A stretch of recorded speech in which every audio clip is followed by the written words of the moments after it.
Hi, everybody. Welcome to Phandom Nights News, yeah, where we talk about what's popping in pop culture.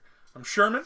I'm Dustin. And I'm Chris. And it's getting less cheesy the more you say that. So. Thanks. I appreciate that.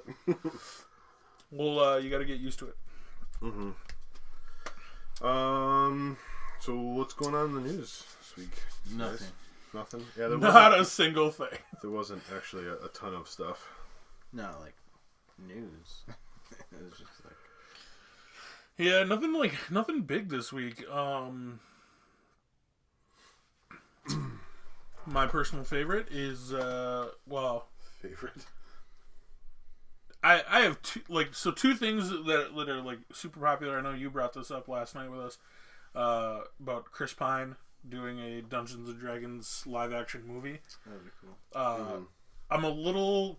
I'm really excited to hear about that, but I'm really like weary about it because they've done a live action Dungeons and Dragons movie. Yeah, I've heard about it. I haven't seen anything about it, but did it look weird or was it bad or what? It was rough. Was it? It was great like some actors in there. Jeremy Irons was in it as the bad guy. Okay. But like I think it was just a little ahead of its time because like the CGI was just god awful. Yeah. So like I think especially because of like the cheese factor that comes with like a lot of like D&D can like rub off poorly that way. Oh, okay. So yeah. Oh no, I think I did see that a long time ago. I think I know what you're talking about. It was it was super cheesy. Yeah. But Chris Pine is. Do we know anything about the story or anything? We no. Just know that he's been cast. He's come out as saying he's gonna be doing it. But other than that, there's nothing rumored about like the story or anything. Hopefully it's like Jumanji, but D&D. People sitting around. Maybe not like Jumanji, but people sitting around at the table how they normally would play, but then it's like live actually told. Is there actual like canon or mythology in Dungeons and Dragons? Because there is. Mm-hmm. Oh, okay.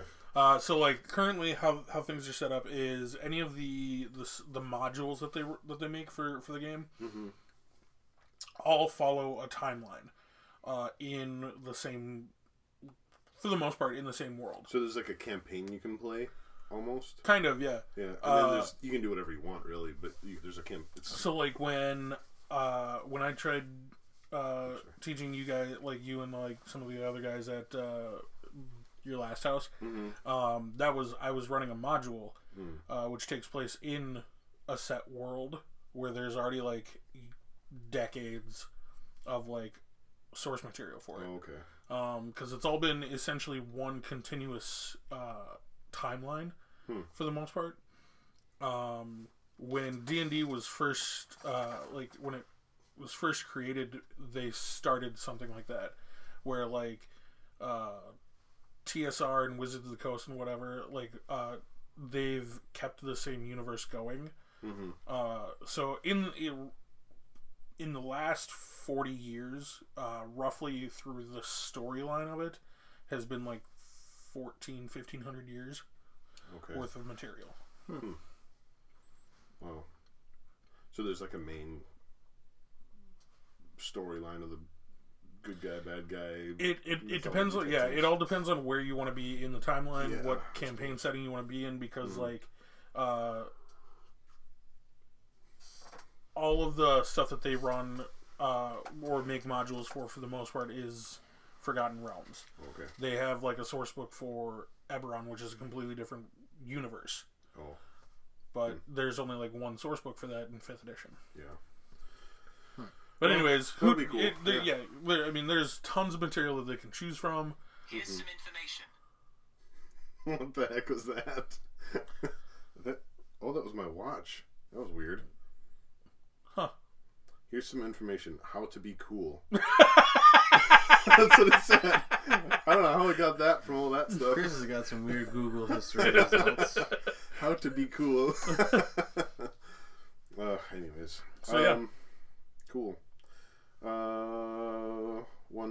minor thing I have is Dwayne Johnson confirms that Black Adam's going to be filming in the spring.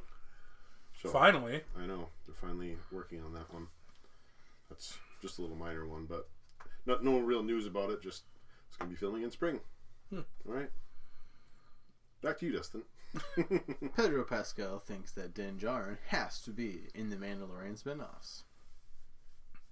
Like Ahsoka and the Rangers of the New Republic. Of the New Republic. Mm-hmm. At least as a cameo appearance, just because it is the same time frame. Mm-hmm.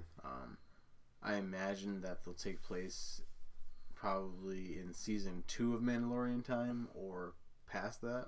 Mm-hmm. These new 2 shows, because like obviously Ahsoka is gonna go deal with Thrawn and all that stuff like that. Yeah. So that's probably taking place, I imagine, not at the same time as this finale that we just talked about, but probably in the future. Mm-hmm.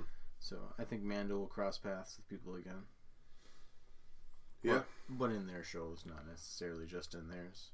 Or in his, I should say. Nice. Yeah, I would agree with that.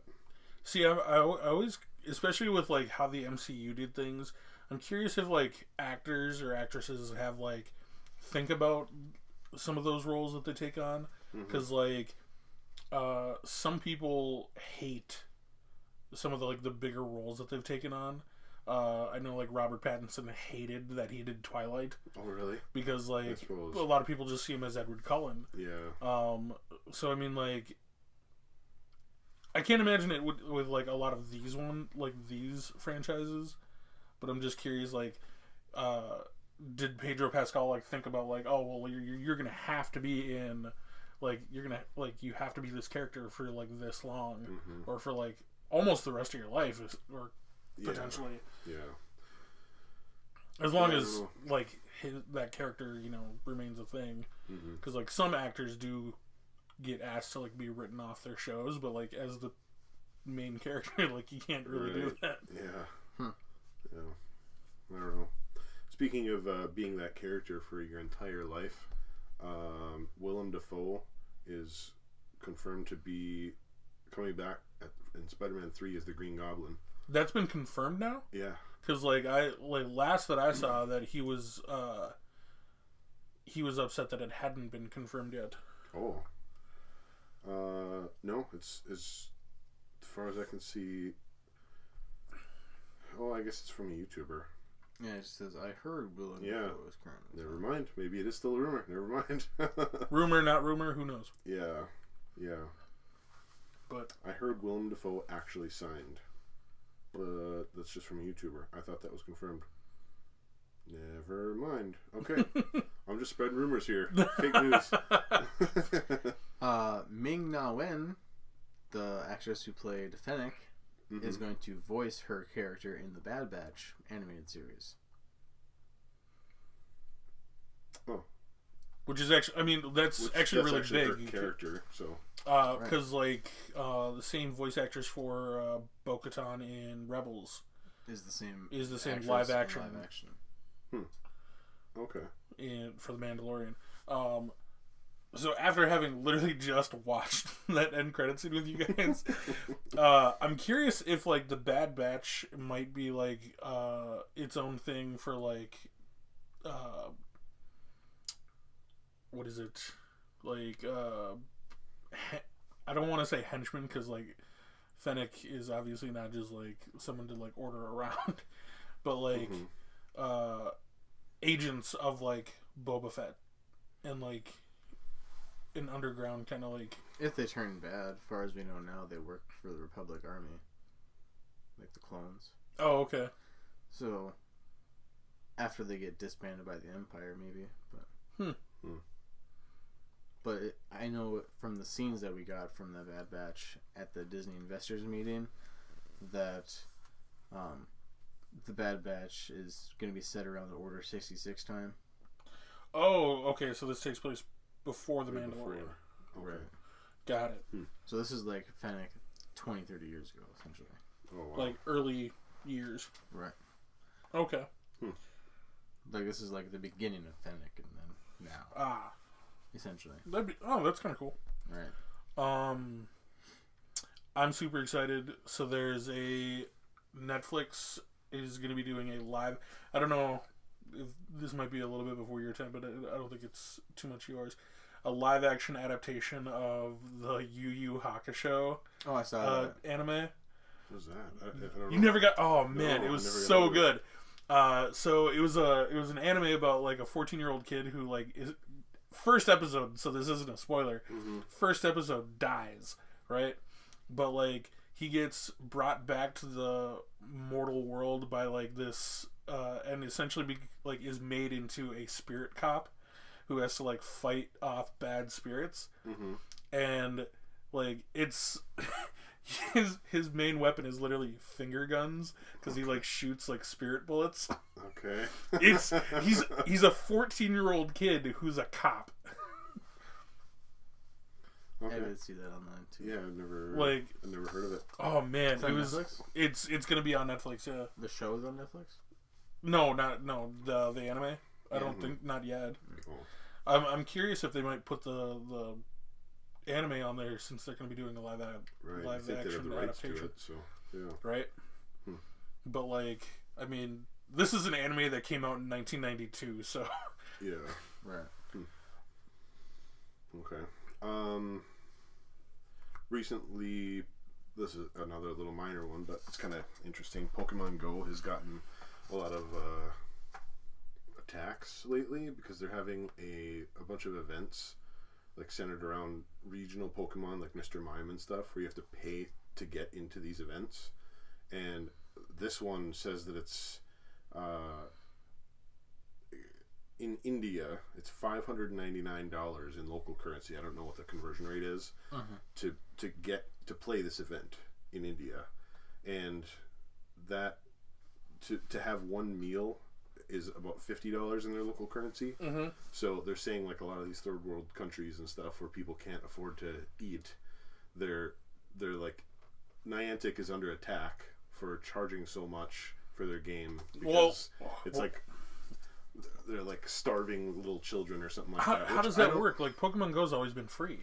It's free, but you can pay to get in. You get like Pokecoins in the game. Oh, and you get those Pokecoins by being in gyms and stuff like that. So you can get into this stuff for free, but it's really expensive to, it takes a long time to get those coins.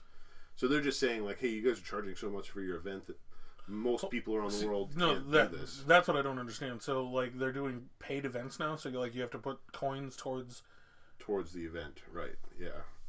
So to get regional Pokemon like Mr. Mime, who's only in Europe, to get him, you either have to trade with someone who's been to Europe, or you have to pay to be in this event.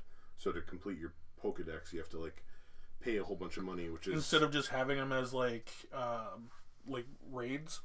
Right. There's specific regional Pokemon that you cannot get any other way than going to that portion of the world. That's dumb.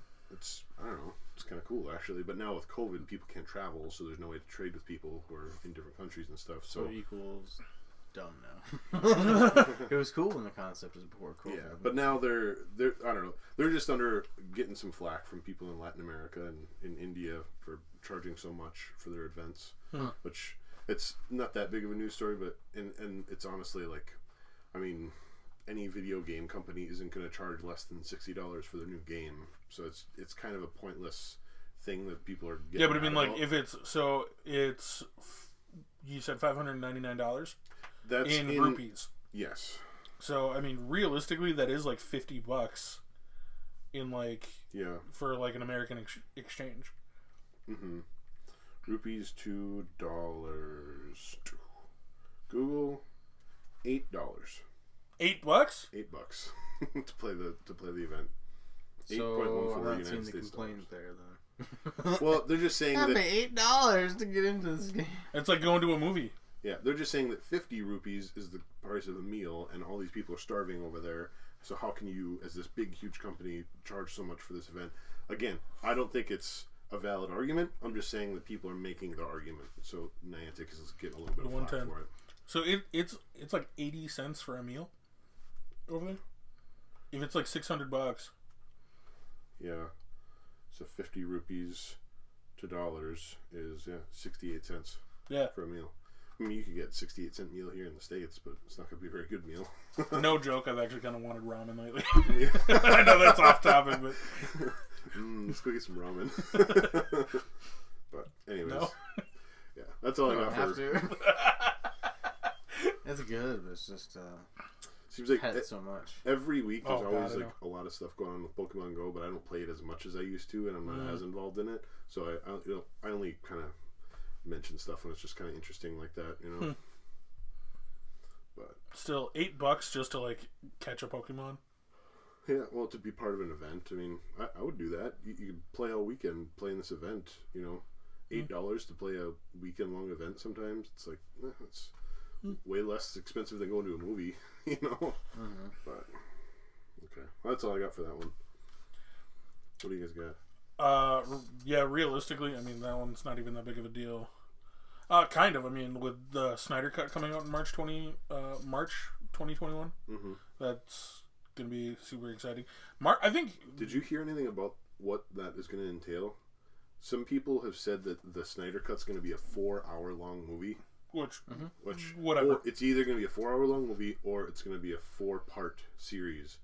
But what it sounds like is it's going to be a 4-part series that you can just hit play on the first one and it'll just play seamlessly as a movie if you want, or you can watch it in chunks, which is weird that they would even do that, but that's what There's just probably 3 cliffhanger moments. Probably, yeah.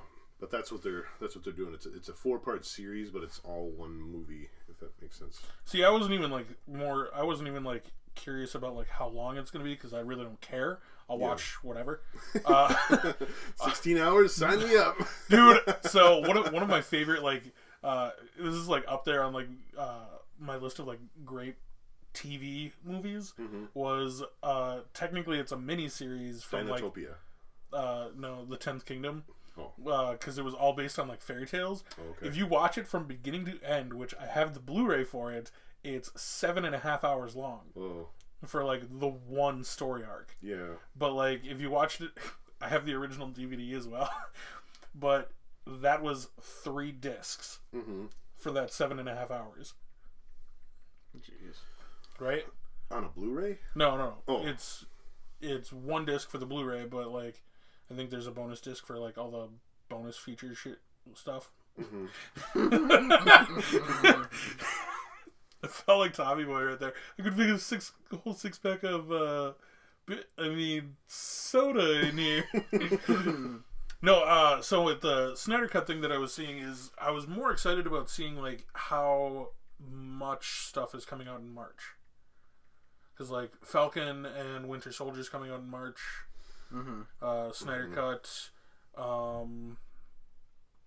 What is it?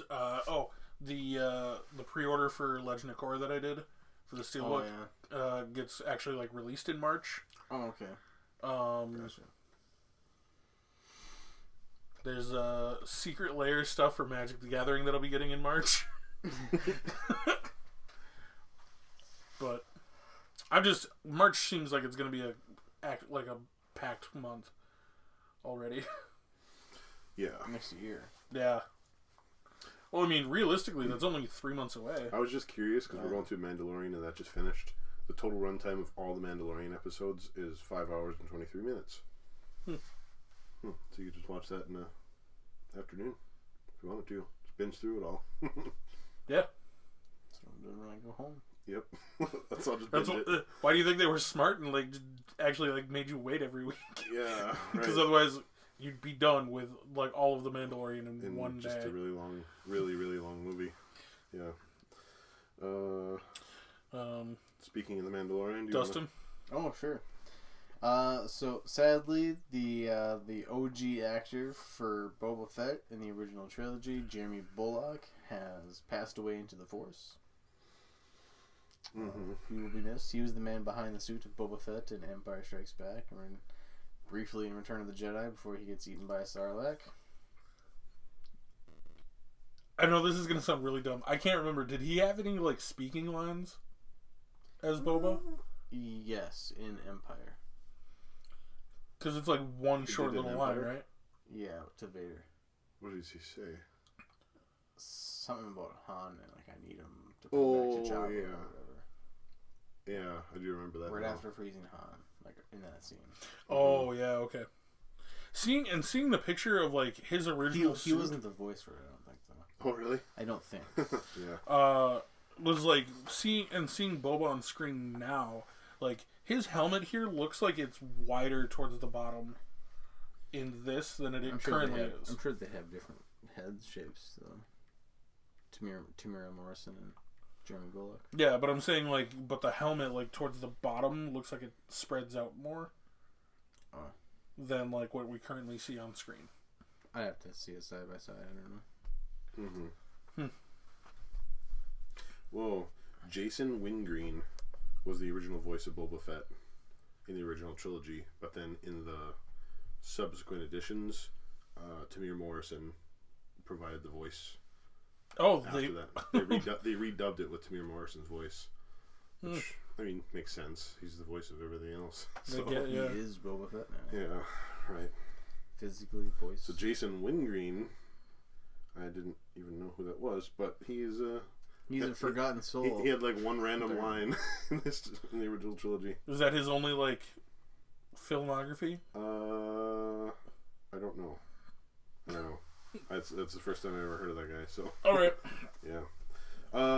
Okay. The only other news story I have is about comic books, and the first time I saw it was DC Comics cancels Aquaman indefinitely. We're done with Aquaman. Jeez. But Aquaman has only been published for the last about 10 years, 10 to 12 years, something like that. So it's been canceled on and off, and it's not like they're never going to print it again. But with all the stuff going on at DC Comics right now, they are completely canceling Aquaman for sure. And they're not only just canceling Aquaman, but like I said, that there was rumors that DC Comics was going to shut down and all this different stuff. Mm-hmm. But now they have confirmed that they're going to only be releasing 34 titles. Some of them are well, and that's kind of a lot of titles. That's actually I thought there was going to be a lot. Yeah, they have a lot of titles that they're publishing right now. But actually, I don't know how many titles they are publishing total right now. But they're just going down to 34. So they only have 36. Huge cut down. Huge cut down. But no, they've been just to attract customers. Well, so the weird part about like how they do comics is like, so they'll still maintain the rights for those, because like what they did, and I actually watched a video where like one of the CEOs like a decade ago was showing this. Mm-hmm. So they printed a single issue for a Superwoman comic, but on the inside of the comic was like Captain Marvel. Weird. Like, it didn't matter what was on the inside, it mattered what was on the cover, because they printed it so that they could gain the rights and maintain the rights for anything labeled Superwoman. Interesting. For future, if they wanted to like print something in the so future. If they don't print Superwoman, for example, then after a certain amount of years, then it's the rights for copyright laws. Yeah. Wow, that makes sense. So you just have to print something with her on it. Mm-hmm. Wow. And not even for like release, like. Oh really? Yeah, they could literally make a copy and get the copyright for it as long as they showed that there was a comic with that on it. Crazy. Yeah, it was really. I won't go through the whole list, but some of them. Harley Quinn is getting her, and they're kind of relaunching a lot of them because it's Harley Quinn #9, Harley Quinn #1, Suicide Squad #1, Superman Red and Blue #1, Swamp Thing #1. All these are #1s. Some of them, like Action Comics, is still going to be out. It's going to be number 1029. Detective Comics 1034. Like so, they're still keeping with that run.